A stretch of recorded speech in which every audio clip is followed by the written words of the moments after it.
차가운 아침 공기. 병우는 늘 그랬듯 6시 정각에 눈을 떴습니다. 30년간 몸에 밴 습관은 은퇴 후에도 쉽게 바뀌지 않았죠. 창문을 열자 가을의 서늘한 기운이 방 안으로 스며들었습니다. 오늘도 좋은 하루가 되겠군. 병우는 중얼거리며 낡은 운동화를 신었어요. 은퇴한 철학자의 아침 산책은 하루의 가장 중요한 시간이었죠. 아파트 단지를 벗어나 근처 공원으로 향하는 길. 병훈의 발걸음은 가볍고 규칙적이었어요. 철학과 교수로 30년을 보낸 그에게 규칙적인 삶은 마치 호흡과도 같았죠. 특히 헤겔과 칸트 철학을 연구하며 얻은 지식인데요. 삶의 모든 순간에 질서와 체계를 부여하는 습관이 몸에 배어 있었죠. 아, 오늘따라 하늘이 맑네. 공원 벤치에 앉아 깊은 숨을 들이마셨습니다. 은퇴 후 3년은 병훈에게 고독과 성찰의 순간이었어요. 대학에서는 현대 철학의 거장이라 불렸지만 지금은 그저 산책을 즐기는 노인일 뿐이었죠. 집으로 돌아오는 길, 문득 아내 생각이 났습니다. 5년 전 갑작스러운 병으로 세상을 떠난 그녀. 아내는 도윤을 키우는데 모든 것을 바쳤어요. 남편이 연구와 강의로 바쁜 시간을 보내는 동안 그녀는 집안의 모든 것을 책임졌죠. 여보, 도윤이가 오늘도 전화를 안 하네요. 아내의 목소리가 귓가에 아른거리며 순간 병훈의 마음이 쿵 하고 내려앉았어요. 아내가 없는 지금 도윤과의 관계는 더욱 서먹해진 듯 했죠. 집에 도착해 문을 열자 적막한 공간이 그를 맞이했어요. 김이 모락모락 나는 커피 한 잔을 내려 책상에 앉은 그는 오전 시간은 늘 에세이 집필에 몰두했죠. 현대사회와 철학적 사유라는 책을 준비 중이었습니다. 인간의 존재는 타인과의 관계 속에서 완성된다. 키보드를 두드리던 병우는 모니터 옆에 놓인 가족 사진을 지그시 바라봤어요. 도윤이 고등학교를 졸업하던 날 찍은 사진이었죠. 바쁘다는 핑계로 아들의 성장 과정을 제대로 지켜보지 못했던 것이 가장 큰 후회로 남아 있었죠. 아버지, 저 이번에 서울대 생명공학과에 합격했어요. 도윤의 흥분된 목소리가 떠올랐어요. 학회 준비로 대충 축하해주고 서재에 틀어박혀 있던 자신의 모습이 떠올랐어요.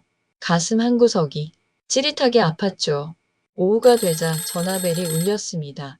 아버지, 저예요. 도윤이. 병훈의 심장이 빠르게 뛰기 시작했어요.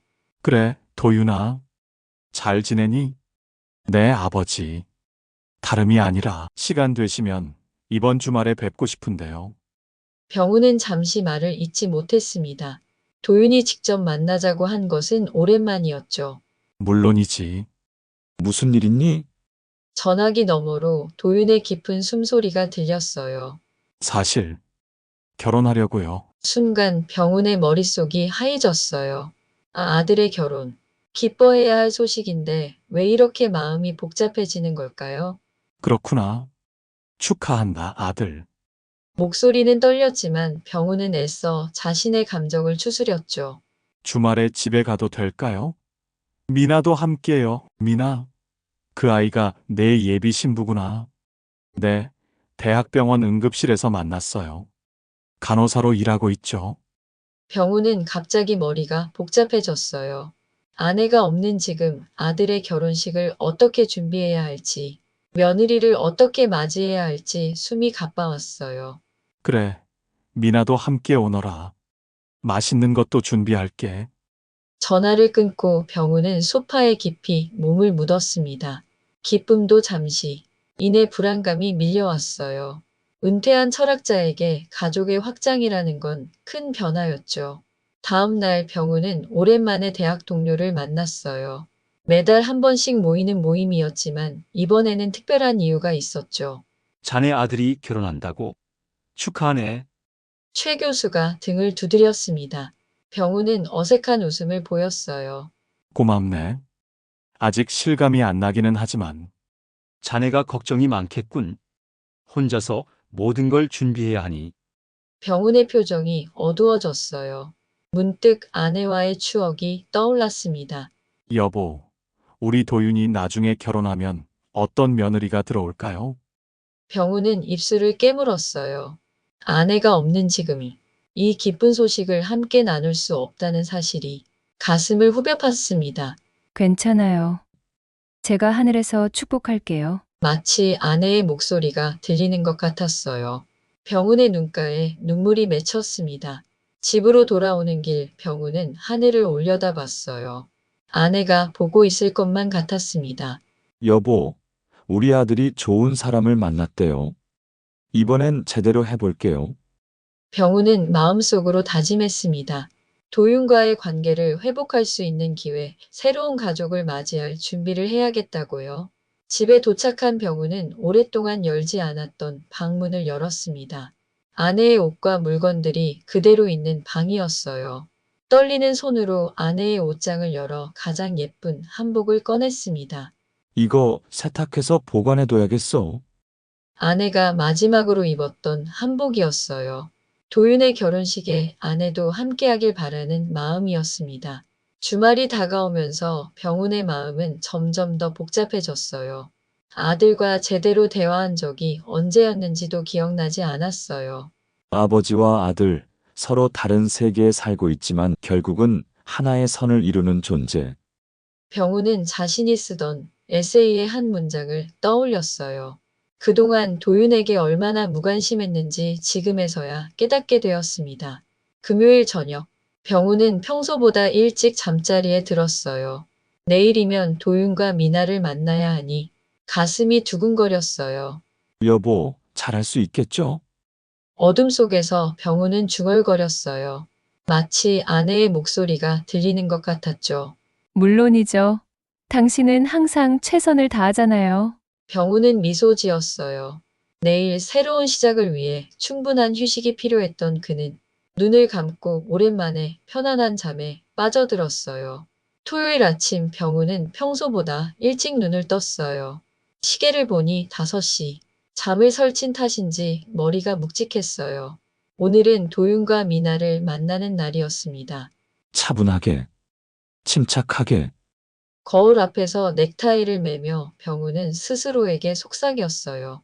오랜만에 꺼낸 정장은 어딘가 어색했습니다. 세월의 흔적처럼 살짝 낡았지만 정갈한 모습이었죠. 초인종 소리가 들렸어요.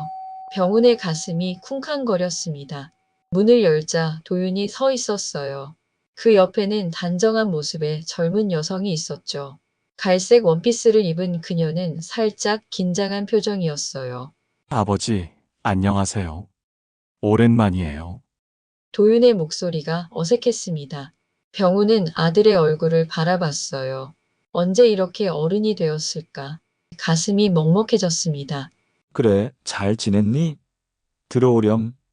병훈은 시선을 미나에게 돌렸어요.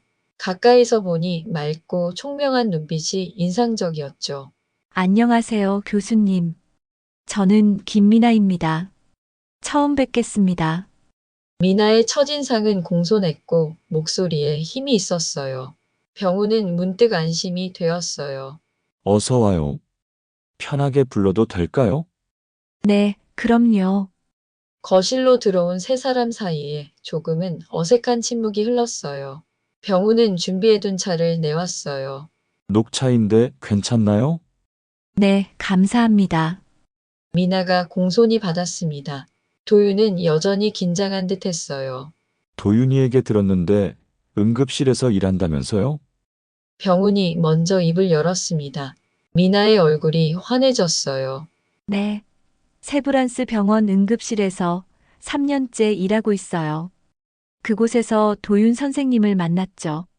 선생님이라고? 도윤이가? 병훈은 미소를 지었습니다. 도윤이 살짝 당황한 듯 헛기침을 했어요. 병원에서는 다들 그렇게 부르니까요.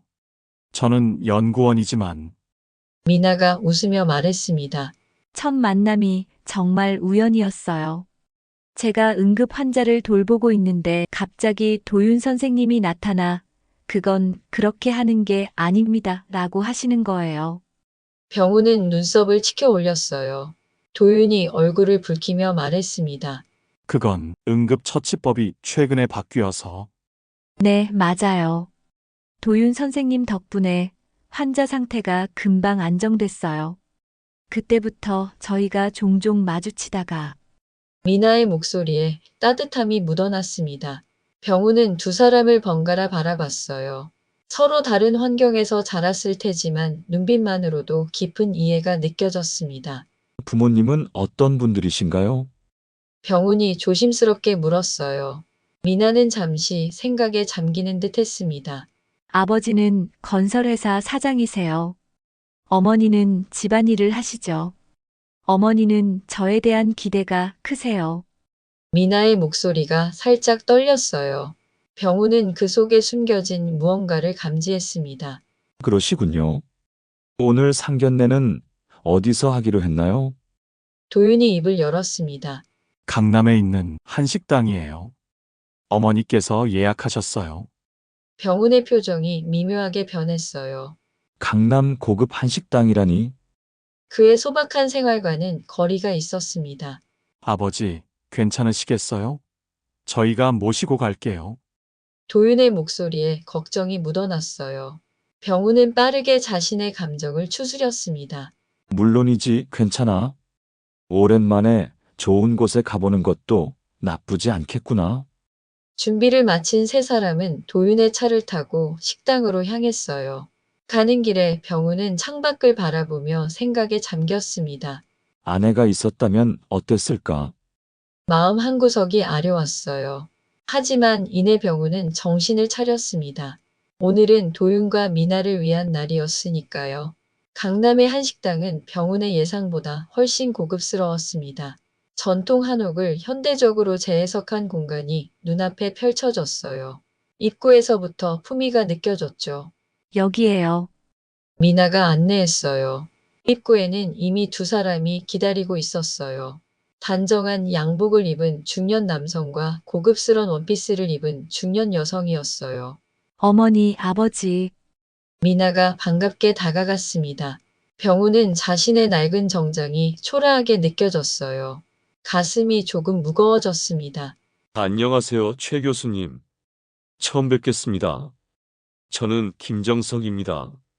미나의 아버지가 손을 내밀었어요. 온화한 미소가 인상적이었습니다. 병우는 안도감을 느끼며 악수했어요. 네, 반갑습니다. 최병훈입니다. 저는 미나 어머니 박지영입니다. 미나의 어머니는 약간 날카로운 눈빛으로 병훈을 위아래로 훑어봤어요. 그 시선에 병훈은 순간 움찔했습니다. 안쪽으로 들어가시죠. 정석이 자연스럽게 분위기를 이끌었어요.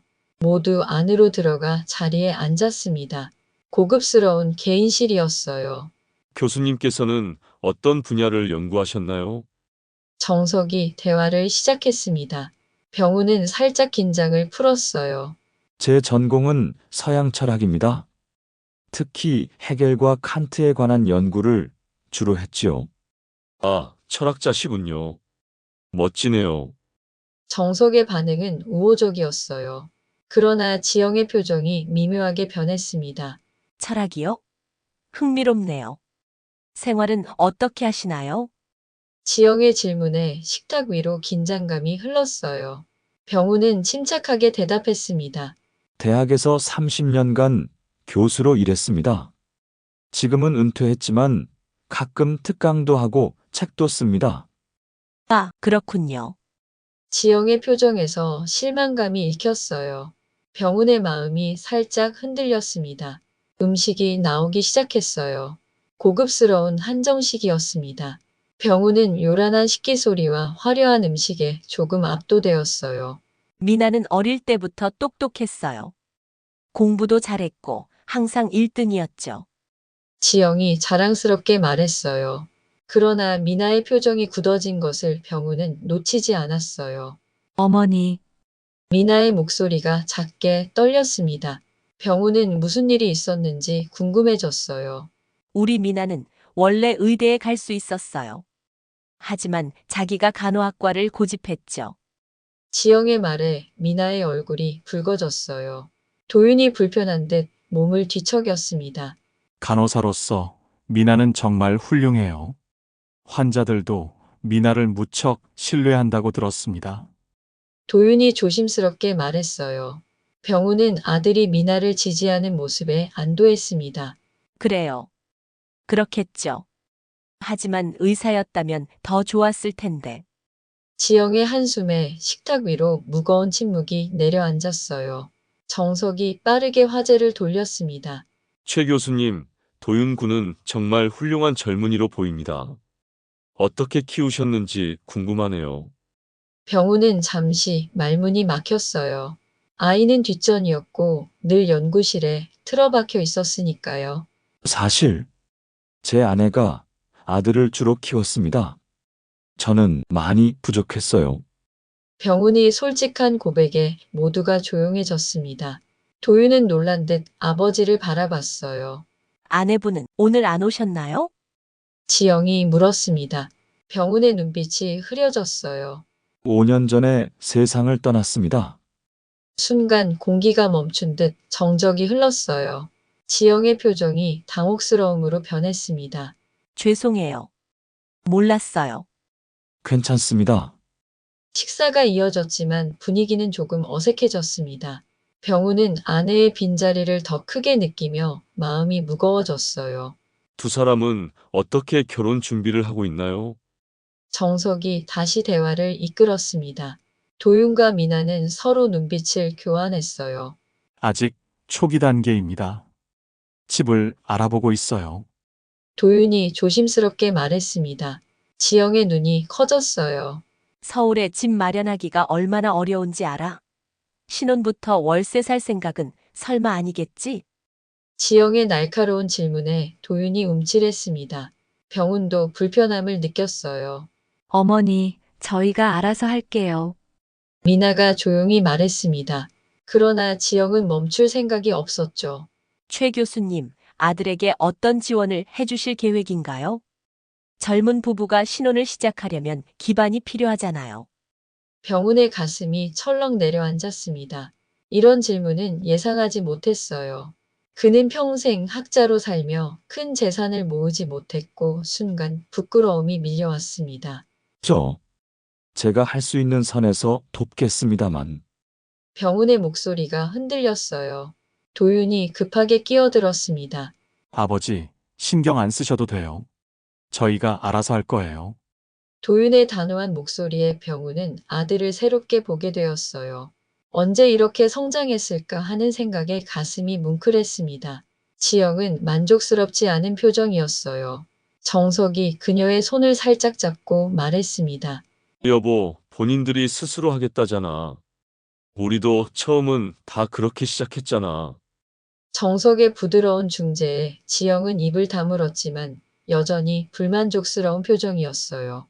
병우는 이 자리가 점점 불편해지는 것을 느꼈습니다. 식사가 끝나갈 무렵 정석이 말했어요. 다음에는 우리 집에서 편하게 식사하시죠. 오늘은 첫 만남이라 격식을 차렸지만 앞으로는 가족처럼 지냈으면 좋겠습니다. 정석의 따뜻한 제안에 병우는 감사함을 느꼈어요. 하지만 지영의 표정이 여전히 마음에 걸렸습니다. 식당을 나서는 길 병우는 미나의 어머니가 딸에게 속삭이는 것을 들었어요. 정말 이 사람이랑 결혼해야겠어? 조건이 참. 병우는 가슴이 아팠습니다. 그는 고개를 돌려 하늘을 바라봤어요. 아내가 있었다면 이런 상황을 어떻게 대처했을까라는 생각이 스쳤습니다. 집으로 돌아가는 차 안 도윤이 조심스럽게 물었어요. 아버지, 괜찮으세요? 병우는 잠시 침묵했습니다. 그리고 천천히 대답했어요. 괜찮다? 미나는 정말 좋은 아이 같구나. 네. 근데 장모님이 좀, 이해해? 다들 자식을 위해 최선을 바라니까. 병훈의 목소리는 차분했지만 오늘의 만남은 예상보다 더 어려웠기에 마음은 복잡했습니다. 그러나 도윤의 선택을 존중하고 싶었어요. 집에 도착한 병훈은 소파에 앉아 끊임없이 머릿속을 맴도는 상견례 장면에 복잡했습니다. 여보, 내가 잘한 걸까? 병훈은 앞으로 닥칠 상황들을 준비해야 한다는 것을 알았어요. 이제 막 시작된 두 가문의 만남은 앞으로 많은 도전을 가져올 것이 분명했습니다.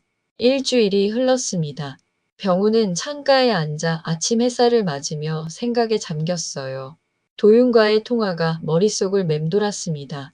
아버지, 이번 주말 시간 어떠세요? 미나 부모님께서 집에서 다시 한번 만나자고 하셨어요. 병훈의 가슴이 불편하게 뛰었어요. 첫 만남에서 느낀 어색함이 아직 가시지 않았죠. 그래, 좋아. 몇 시에 갈까? 토요일 오후 3시요. 제가 모시러 갈게요. 전화를 끊고 병훈은 깊은 숨을 내쉬었습니다. 왜 이렇게 긴장되는 걸까요? 평생 강단에 섰던 그가 이토록 불안해하다니. 여보, 내가 잘할 수 있을까? 병훈은 습관처럼 아내에게 말을 걸었습니다. 대답은 없었지만 아내의 목소리가 들리는 듯 했어요. 토요일이 되었습니다. 병훈은 평소보다 더 신경 써서 옷을 골랐어요. 격식 있는 옷은 부담스러울 것 같아 단정한 캐주얼 차림을 선택했습니다. 약속 시간보다 조금 일찍 도윤이 차를 몰고 왔어요. 아버지, 오늘은 긴장하지 마세요. 편하게 대화하는 자리니까요. 도윤의 말에 병훈은 살짝 웃었습니다. 언제부터 아들이 아버지를 격려하게 되었을까요? 가슴이 뭉클했어요. 미나의 집은 강남에 있는 고급 아파트였습니다. 로비부터 고급스러운 분위기가 느껴졌어요. 엘리베이터를 타고 올라가면서 병훈은 자신의 낡은 아파트를 떠올렸습니다. 서로의 격차가 부끄럽게 느껴졌어요. 초인종을 누르자 미나가 문을 열었습니다. 교수님, 어서 오세요. 반갑게 맞이하는 미나의 모습에 병훈은 조금 긴장이 풀렸어요. 안으로 들어서자 넓고 고급스러운 인테리어가 눈에 들어왔습니다. 모던한 스타일의 가구들, 큰 창문 너머로 보이는 도시 전경. 병훈은 자신도 모르게 깊은 숨을 들이마셨어요. 어서 오세요, 최 교수님. 정석이 다가와 반갑게 손을 내밀었습니다.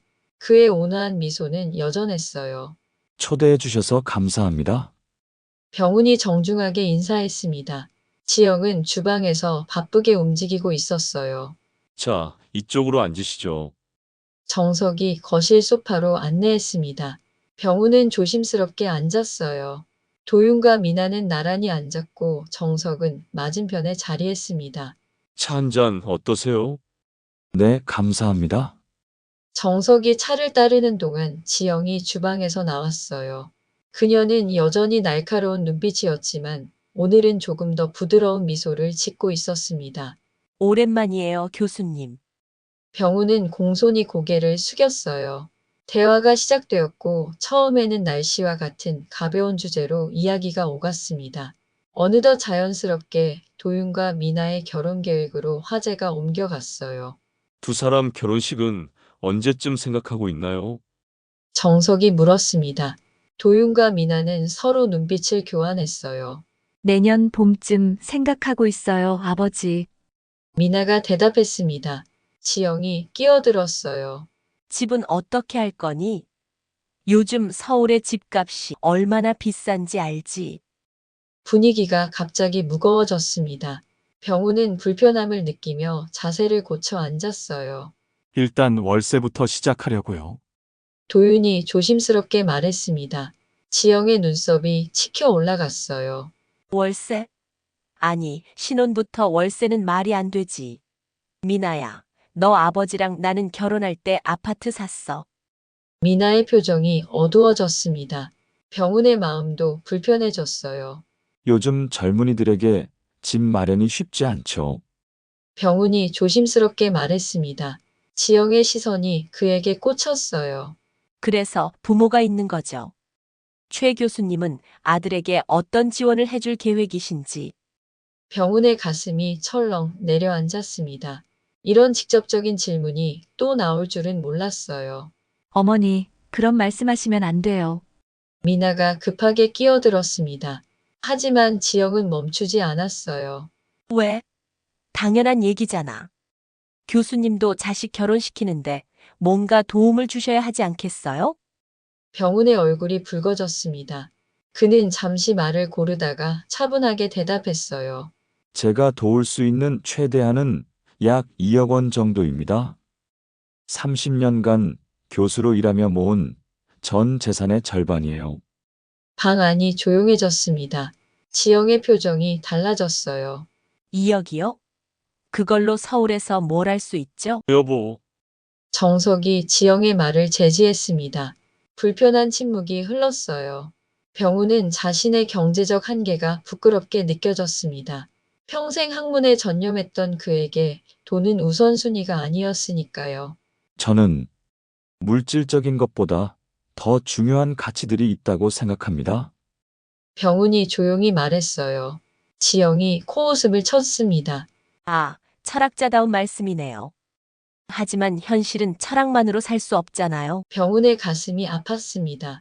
하지만 그는 침착함을 유지했어요. 그렇죠. 그래서 제가 할 수 있는 만큼은 돕겠다고 말씀드렸습니다. 다만 진정한 행복은 물질적 풍요에만 있지 않다고 생각해요. 지영의 눈이 커졌습니다. 그녀는 병훈을 꿰뚫어 보듯 응시했어요. 좋은 말씀이세요.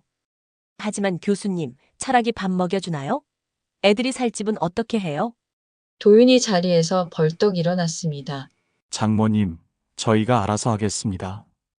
아버지께 그런 식으로 말씀하시면 안 됩니다. 도윤의 목소리가 단호했어요. 병훈은 아들을 놀란 눈으로 바라봤습니다. 거실 안의 긴장감이 고조되었어요. 정석이 급하게 상황을 중재했습니다. 자, 모두 진정합시다. 우리는 아이들의 행복을 위해 모인 거잖아요. 정석의 부드러운 목소리에 분위기가 조금 누그러졌어요. 병훈은 깊은 숨을 내쉬었습니다. 저는 도윤과 미나가 처음부터 완벽한 조건을 가질 필요는 없다고 생각합니다. 함께 성장하고 발전하는 과정이 더 값진 것 아닐까요? 병훈의 말에 정석이 고개를 끄덕였어요. 하지만 지영은 여전히 불만족스러운 표정이었죠. 교수님, 그건 현실을 모르는 소리예요. 요즘 세상이 얼마나 힘든지 아세요? 애들이 고생하는 걸 보고 싶으세요? 병훈은 잠시 침묵했습니다. 그리고 조용히 말했어요. 제가 아리스토텔레스의 행복론을 인용해도 될까요?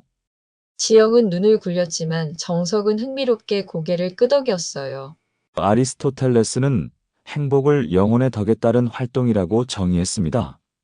물질적 풍요는 행복의 한 요소일 뿐, 그 자체로 행복이 될 수 없어요.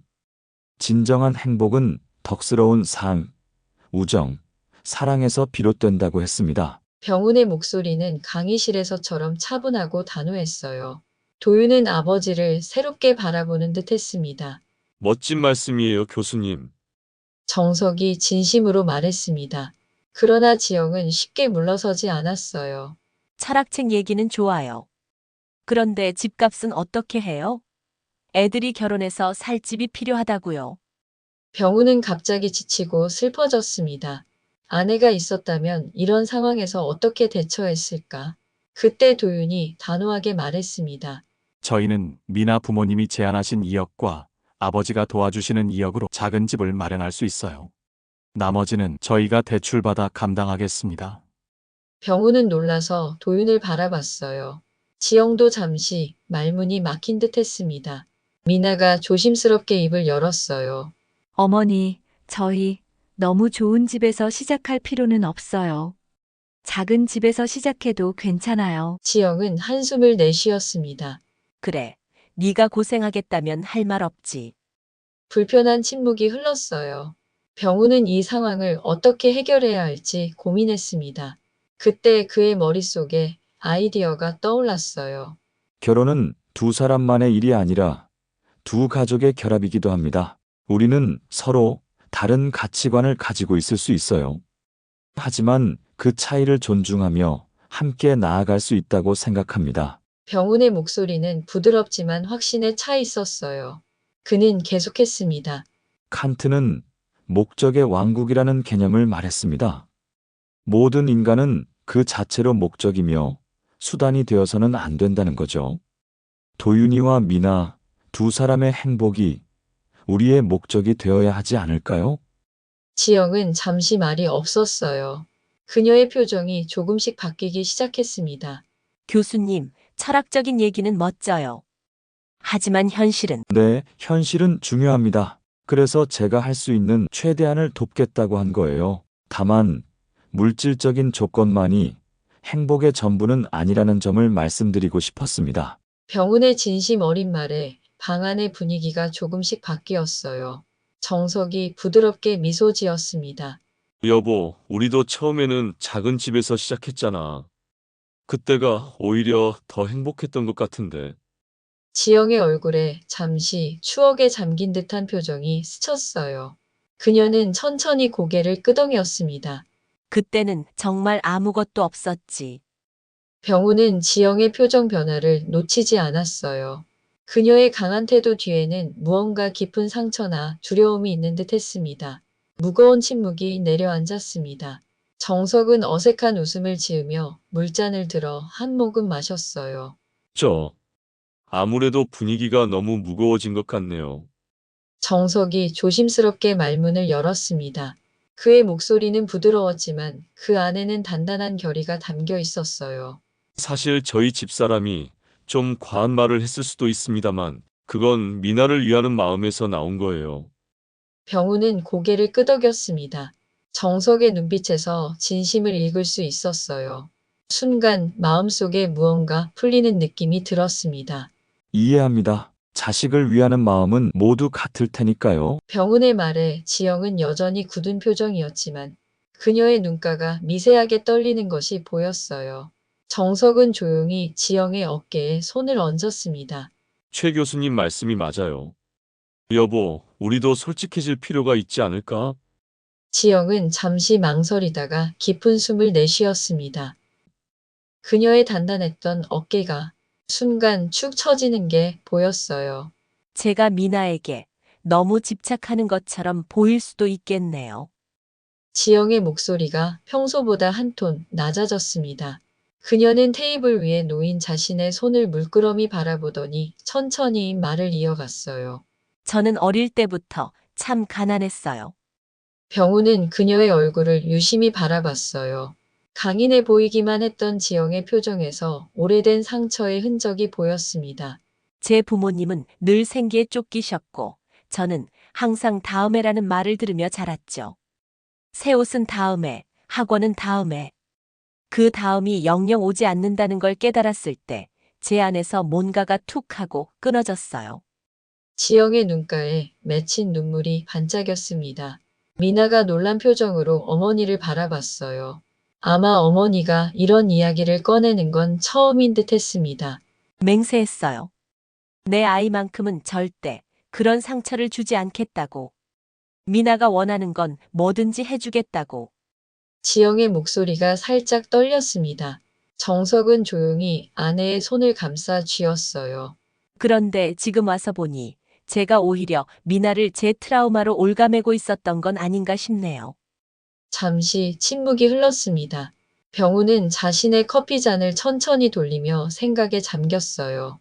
그리고 조심스럽게 입을 열었습니다. 저도 완벽한 아버지는 아니었습니다. 도윤이 놀란 눈으로 아버지를 바라봤어요. 병훈의 목소리에는 오랜 후회가 묻어났습니다. 도윤이 어머니가 아이를 키우는 대부분의 시간을 담당했죠. 저는 늘 철학책과 연구실에 파묻혀 있었으니까요. 아내가 갑자기 떠나고 나서야 제가 얼마나 많은 것을 놓치고 살았는지 깨달았습니다. 병훈의 눈가가 붉어졌습니다. 도윤은 아버지의 손을 조용히 잡았어요. 아버지, 그렇게 생각하지 마세요. 병훈은 미소를 지었지만 그 미소는 쓸쓸해 보였습니다. 우리 모두 자식을 위한다는 이유로 각자의 방식대로 실수를 했네요. 전 너무 멀리 있었고 박 여사님은 어쩌면 너무 가까이 계셨던 걸지도 모르고요. 지영은 고개를 들어 병훈을 바라봤습니다. 그녀의 눈에서 방어적인 빛이 사라졌어요. 최 교수님. 솔직히 처음에는 교수님이 우리를 얕잡아 보는 것 같아서 마음이 상했어요. 그 철학적인 이야기들이 우리를 가르치려는 것처럼 느껴졌거든요. 병훈은 당황한 표정을 지었습니다. 전혀 그런 의도는 없었어요. 오히려 제가 불안해서 철학으로 도망친 건지도 모르겠네요. 그의 솔직한 고백에 지영의 입가에 작은 미소가 번졌습니다. 그런데 방금 교수님 말씀을 들으니 우리가 생각보다 비슷한 것 같아요. 다른 방식으로 같은 걱정을 하고 있었던 거죠. 테이블 주위에 미묘한 변화가 감지되었습니다. 긴장감이 조금씩 풀리고 있었어요. 미나가 조심스럽게 말을 꺼냈습니다. 엄마. 사실 전 엄마가 늘 최고만 바라는 게 부담스러웠어요. 하지만 지금 엄마 이야기를 들으니 그 마음이 이해가 돼요. 지영의 눈에서 눈물이 흘러내렸습니다. 그녀는 얼른 손으로 닦아냈어요. 미안해, 미나야. 엄마가 너무 강요했지? 병우는 이 순간이 중요하다고 느꼈습니다. 그는 테이블 위로 손을 뻗어 부드럽게 말했어요. 우리 모두 자식들의 행복을 바라는 마음은 같습니다. 다만 그 방법이 달랐을 뿐이죠. 이제는 도윤이와 미나가 자신들의 길을 만들어갈 시간입니다. 그들을 믿고 우리는 그저 필요할 때 손을 내밀어 주는 건 어떨까요? 정석이 고개를 끄덕였습니다. 그의 얼굴에 안도의 미소가 번졌어요. 그게 좋겠네요. 결국 둘의 인생이니까요. 지영도 깊은 숨을 내쉬며 동의했습니다. 네. 그럼 어떻게 도와주는 게 좋을까요? 이제 대화는 자연스럽게 실질적인 방향으로 흘러갔습니다. 그들은 두 집안이 각자의 방식으로 젊은 부부를 지원하는 방법에 대해 이야기했어요. 지영은 여전히 경제적 지원을 중요시했지만 강요가 아닌 제안으로 말했습니다. 병우는 젊은 부부가 스스로 결정할 수 있는 자율성을 강조하면서도 자신도 능력껏 돕겠다고 약속했어요. 대화가 무르익으면서 테이블 위에는 따뜻한 분위기가 감돌았습니다. 도윤과 미나는 안도의 미소를 교환했어요. 처음에는 불가능해 보였던 화해가 조금씩 이루어지고 있었습니다. 식사가 끝나갈 무렵 병우는 문득 생각났다는 듯이 말했습니다. 아, 그리고 결혼식 날짜는 언제로 생각하고 있나요? 이 질문에 네 사람의 시선이 병훈에게 향했습니다. 그리고 잠시 후 모두의 얼굴에 미소가 번졌어요. 이제 그들은 진정한 가족이 되기 위한 첫걸음을 내딛고 있었습니다. 저녁 식사 시간이 되었습니다. 지영이 준비한 음식은 정갈하고 맛있었어요. 병훈은 그녀의 정성에 감사함을 표했습니다. 정말 맛있습니다. 손맛이 대단하세요. 지영은 처음으로 진심 어린 미소를 지었어요. 감사합니다. 사실 미나가 많이 도와줬어요. 병우는 미나를 바라봤습니다. 도윤의 선택이 정말 현명했다는 생각이 들었어요. 식사를 마치고 차를 마시며 대화는 결혼식 준비로 자연스럽게 넘어갔습니다. 좀 더 구체적이고 실용적인 논의가 오갔어요. 결혼식은 규모가 크지 않았으면 해요. 도윤이 조심스럽게 말했습니다. 지영이 눈썹을 찌푸렸지만 곧 부드럽게 대답했어요. 그래, 너희가 편한 대로 하렴. 병우는 지영의 변화에 놀랐습니다. 저녁이 깊어가면서 병우는 자리에서 일어났습니다. 오늘 좋은 시간 감사합니다. 이제 돌아가 봐야겠네요. 정석이 병훈을 문까지 배웅했어요. 문 앞에서 그는 조용히 말했습니다. 제 아내가 좀 강한 면이 있어서요. 하지만 마음은 정말 따뜻합니다. 병훈은 고개를 끄덕였어요. 네, 알 것 같습니다. 모두 아이들을 위한 마음이니까요. 집으로 돌아가는 차 안에서 도윤이 조심스럽게 말했습니다. 아버지, 오늘 정말 멋있으셨어요. 철학자의 힘을 보여주셨네요. 병훈은 쑥스러운 듯 웃었어요. 그런가? 난 그저 내 생각을 말했을 뿐인데. 그게 바로 철학의 힘 아닌가요? 장모님의 태도가 조금 바뀐 것 같았어요. 병훈은 창밖을 바라봤습니다. 오늘의 만남은 예상보다 훨씬 의미 있었어요. 가치관의 충돌이 있었지만 그 속에서 서로를 이해할 수 있는 작은 틈이 생긴 것 같았습니다. 집에 도착해 병훈은 평소처럼 소파에 앉았어요. 오늘의 일들이 머릿속을 맴돌았습니다. 여보, 오늘 내가 잘했을까요? 그는 습관처럼 아내에게 물었어요. 대답은 없었지만 어디선가 아내가 미소 짓고 있을 것만 같았습니다. 병훈의 가슴이 따뜻해졌어요. 아들의 결혼을 앞두고 이제 그는 조금씩 새로운 가족과의 관계를 쌓아가야 했습니다. 쉽지 않을 것이라는 걸 알았지만 오늘의 작은 진전이 희망을 주었어요. 병우는 서재로 향했습니다. 책장에서 아리스토텔레스의 니코마코스 윤리학을 꺼내 펼쳤어요. 행복에 관한 구절을 다시 읽으며 그는 미소 지었습니다. 철학이 현실의 문제를 완전히 해결할 수는 없지만 때로는 새로운 관점을 제시할 수 있다는 것을 오늘 다시 한번 깨달았기 때문이었죠. 상견례 이후 2달이 흘렀습니다. 이른 봄 차가운 바람이 서울 거리를 쓸고 지나갔지만 도윤과 미나의 마음속에는 따스한 봄 기운이 피어나고 있었어요. 결혼 준비가 본격적으로 시작되었습니다. 병우는 아파트 발코니에 서서 모처럼 찾아온 맑은 하늘을 바라보았어요. 오늘은 도윤과 미나가 결혼식장을 보러 가는 날이었고 양가 부모님도 함께하기로 했습니다. 가슴이 살짝 두근거렸어요. 이후 그들은 몇 번 더 만났지만 여전히 어색함이 완전히 사라진 것은 아니었거든요. 아버지, 준비 다 되셨어요? 도윤의 목소리에 병우는 생각에서 깨어났습니다. 그는 오늘을 위해 오랜만에 정장을 꺼내 입었어요. 응, 다 됐다. 넥타이는 괜찮니?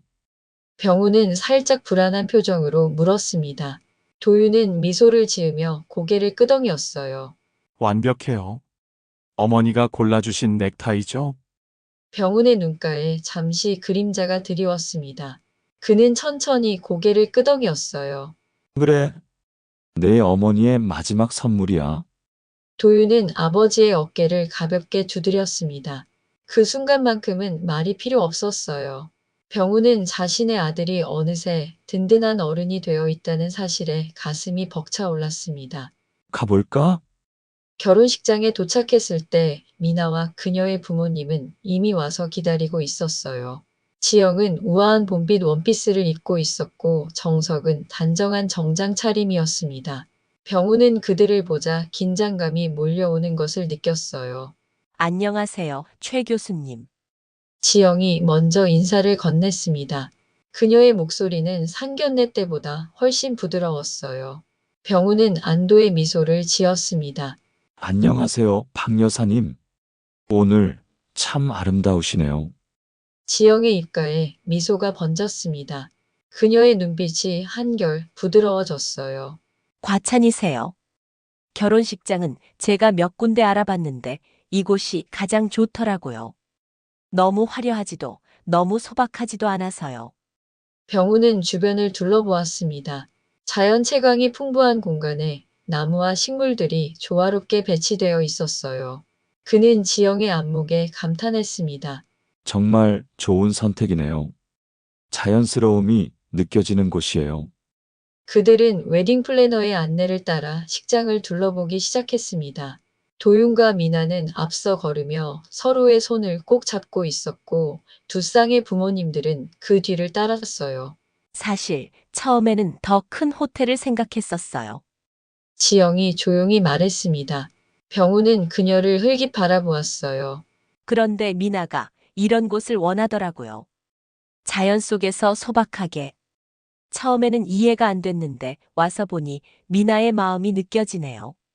지영의 목소리에는 자신의 딸을 새롭게 발견한 듯한 놀라움이 묻어 있었습니다. 병우는 미소를 지었어요. 아이들은 늘 우리가 생각하는 것보다 더 나은 선택을 하는 것 같아요. 두 사람은 잠시 침묵 속에서 걸었습니다. 그때 정석이 다가와 말을 건넸어요. 최 교수님, 결혼식 후 신혼집은 어떻게 생각하고 계세요? 병우는 잠시 생각에 잠겼습니다. 상견례 때의 갈등이 다시 떠올랐어요. 하지만 이제는 달랐습니다. 사실 도윤이가 자기들의 힘으로 해보고 싶다고 하더군요. 물론 제가 도울 수 있는 부분은 돕겠지만 아이들의 결정을 존중하려고 해요. 예상과 달리 정석은 고개를 끄덕였습니다. 저희도 그렇게 생각하고 있어요. 지영이도 많이 변했어요. 처음에는 강남에 집을 사주겠다고 했지만 이제는 아이들이 스스로 선택한 삶을 살게 해주고 싶대요. 병훈의 눈이 커졌습니다. 정석은 미소를 지으며 계속 말했어요. 물론 첫집 장만에 저희가 조금씩 보태주는 건 당연하죠. 그렇지만 처음부터 모든 걸 다 해줄 수는 없으니까요. 병우는 가슴이 따뜻해지는 것을 느꼈습니다. 상견례 때와는 완전히 다른 분위기였어요. 고맙습니다. 처음에는 우리가 너무 달라서 걱정했는데 오히려 그 다름이 아이들에게 더 많은 시각을 줄 수 있을 것 같아요. 정석은 환하게 웃었습니다. 두 사람의 대화를 들은 지영이 다가왔습니다. 그녀의 표정은 복잡해 보였어요. 최 교수님, 솔직히 말씀드리면 제가 너무 고집을 부렸던 것 같아요. 미나를 위한다는 생각으로 제 방식만 고집했죠. 지영의 진솔한 고백에 병우는 마음이 움직였습니다. 그는 부드럽게 미소 지었어요. 아닙니다. 박 여사님의 사랑은 진심이었어요. 우리 모두 자식을 위해 각자의 방식으로 최선을 다했을 뿐이죠. 웨딩 플래너가 다가와 결혼식 날짜와 세부 사항들에 대해 물었습니다. 네 사람은 서로 눈빛을 교환한 뒤 함께 테이블에 앉았어요. 그들은 이제 진정한 한 가족이 되어가고 있었습니다. 한 달 후 도윤과 미나는 마포구의 작은 아파트를 계약했습니다. 30평 남짓한 평범한 아파트였지만 그들에게는 꿈의 보금자리였어요. 양가에서 각각 1억씩 지원해 주었고 나머지는 둘이 모은 돈과 대출로 마련했습니다. 집들이 날 병우는 가슴이 두근거리는 마음으로 새 집을 방문했어요. 현관문을 열자 따스한 공기가 그를 반겼습니다. 집안은 아직 가구가 많지 않았지만 도윤과 미나의 취향이 조화롭게 어우러진 공간이었어요. 아버지, 어서 오세요. 도윤이 반갑게 맞이했습니다. 그 뒤로 미나가 환하게 웃으며 서 있었어요. 와, 정말 좋구나. 너희 둘의 공간이 느껴진다. 병우는 진심으로 말했습니다. 그때 초인종 소리가 들렸어요. 미나가 달려가 문을 열자 지영과 정석이 들어왔습니다. 지영의 팔에는 큰 화분이 안겨 있었어요. 새 집에는 생명이 필요하지. 엄마의 첫 선물이야. 미나는 감동한 표정으로 어머니를 안았습니다. 병우는 그 모습을 보며 미소 지었어요. 살짝 시선을 돌리자 정석이 그를 바라보고 있었습니다. 두 사람은 눈빛만으로도 많은 이야기를 나눌 수 있게 되었어요. 저녁 식사는 소박했지만 따뜻했습니다. 미나가 준비한 요리와 지영이 가져온 반찬들, 병훈이 선물한 와인이 테이블 위에 조화롭게 놓여 있었어요. 그들은 함께 음식을 먹으며 미래에 대한 이야기를 나눴습니다. 다음은 손주겠네요. 정석이 농담처럼 던진 말에 모두가 웃었습니다. 도윤과 미나는 서로를 바라보며 수줍게 미소 지었어요. 그건 조금 더 시간을 두고요. 둘이 단단해지는 시간이 우선 필요할 것 같아요. 도윤의 말에 병우는 가슴이 뭉클했습니다. 내 아들이 언제 이토록 성숙해졌는지 놀라웠어요. 그래, 서두를 필요 없어. 인생은 마라톤이니까. 병훈의 말에 지영이 고개를 끄덕였어요. 그녀의 눈에는 깊은 이해가 담겨 있었어요. 교수님 말씀이 맞아요. 저도 이제야 그걸 깨달았네요. 행복은 완벽한 조건이 아니라 함께 걸어가는 과정에 있는 거죠. 병훈은 놀란 표정으로 지영을 바라봤어요. 그녀의 말은 마치 철학자의 명언 같았어요. 순간 가슴이 따뜻해졌습니다. 박 여사님, 그 말씀 정말 철학적이네요. 모두가 웃음을 터뜨렸습니다. 그들의 웃음소리가 집안에 울려 퍼졌어요. 병우는 문득 아내가 생각났어요. 그녀도 이 순간을 함께 할 수 있었다면 얼마나 좋았을까? 하지만 슬픔 대신 감사함을 느꼈어요. 이제 그들은 새로운 가족이 되어가고 있었으니까요. 저녁이 깊어갈 무렵 병우는 발코니에 나가 서울의 야경을 바라보았어요. 별이 보이지 않는 도시의 하늘이었지만 그의 마음속에는 무수한 별들이 빛나고 있었습니다. 교수님, 와인 한 잔 더 하시겠어요? 지영이 와인병을 들고 다가왔습니다. 병우는 미소와 함께 고개를 끄덕였어요. 네, 감사합니다. 그들은 나란히 서서 밤하늘을 바라보았습니다. 말이 없어도 통하는 편안함이 그들 사이에 흘렀어요. 우리 아이들이 행복했으면 좋겠네요. 지영이 조용히 말했습니다. 병우는 와인잔을 들어 올렸어요. 그들은 행복할 겁니다. 우리가 함께 지켜볼 테니까요. 두 사람의 와인잔이 부딪히며 맑은 소리를 냈습니다. 그 소리는 마치 새로운 시작을 알리는 종소리처럼 밤하늘에 울려 퍼졌어요.